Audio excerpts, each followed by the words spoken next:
Hey my friends, are you fine? Today Teacher Lu has a story to tell you that is from Flat Stanley, okay? Flat Stanley and the very big cookie.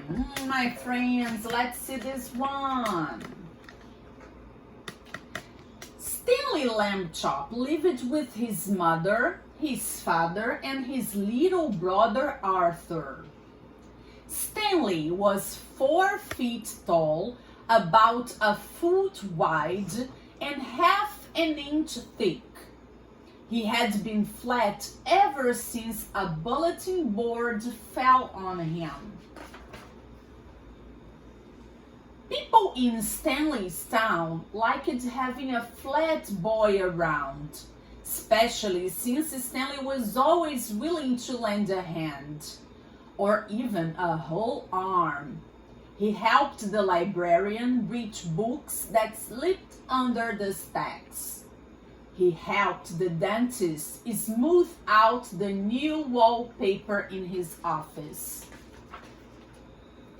And when the baker was busy, Stanley helped him frost cakes, 2 at a time. But one day, Stanley and Arthur went to Pete's Sweets and found that the baker wasn't busy at all. "What's wrong?" asked Stanley. "It's the baker in the next town," said Pete. "He's taking away all my business." "But how?" Stanley asked. "What does he have that you don't?" "2 words," Pete said. "Cake pops." "Oh, cake pops, yummy," said Arthur. Stanley elbowed his brother. "What?" Arthur said. "They are." "It's true," said Pete glumly. "They are yummy." "So why don't you bake them too?" suggested Stanley. "I never copy another baker," said Pete. "I'm the one with the big ideas. The tart trend, I started that. The cupcake craze, me again." Then Pete held up a flyer. "This is my chance to get back my customers," said Pete. "I have to think of the next big idea by Saturday." He threw his hands in the air. A cloud of flour flew up. "If I don't, my bakery is doomed." That night, Stanley and Arthur tried to think of an idea for Pete. Mini muffins, bite-sized brownies. Everything had been done before. "How about a nice coconut macaron?" suggested Mrs. Lamb Chop. The boys didn't know what a macaroon was, but it didn't sound like anything that could beat a cake pop. The next day was Friday. Stanley and Arthur stopped by the bakery after school. It was a mess. There was frosting everywhere. One whole table was covered with cookie dough. Candy balls rolled around on the floor. "Mr. Pete," called Stanley. "What's going on?" "Woo-ha!" Stanley slipped on a candy ball.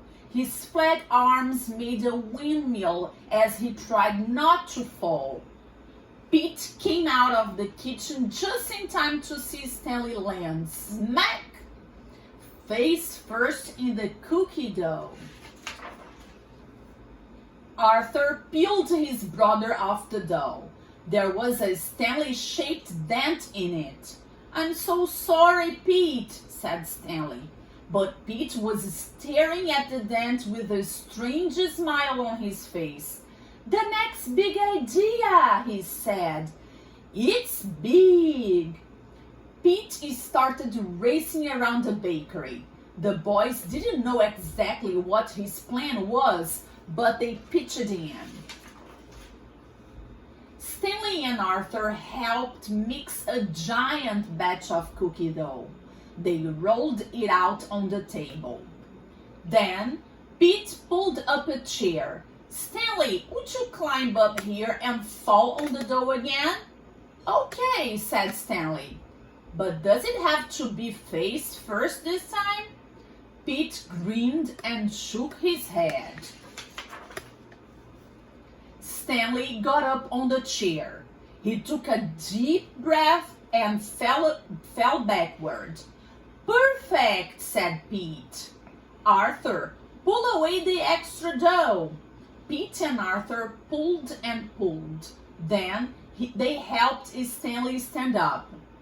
On the table lay a gingerbread boy. It was 4 feet tall, about a foot wide, and half an inch thick. Just like you, Arthur told Stanley. Only good looking. The cookie looked even better when it was baked and decorated. Wow, said Stanley. This might sound weird, but I want to take a bite of my head. Not now, said Pete. We have 3 dozen kid-sized cookies to make. The next morning was the food fair. The lamb chops walked down Main Street. Look at that, said Mr. Lamb Chop. There was a huge crowd outside Pete's Sweets. They were waiting to buy kid-sized cookies. But there were 2 cookies that weren't for sale. These are for you, said Pete. Thanks for saving the day. I always knew I had the sweetest boys in the world, said Mrs. Lamb Chop. The boys groaned and took a bite. And then, my friends, did you like this story? Yeah? So next then that happened with Flat Stanley made all this. So now the bakery is going through good days, right? They are going to sell and be really successful. Yeah? Did you like it?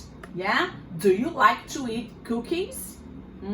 Okay, tell me, right? Don't forget to subscribe to Teacher Lou's channel. Bye bye. See you in the next story.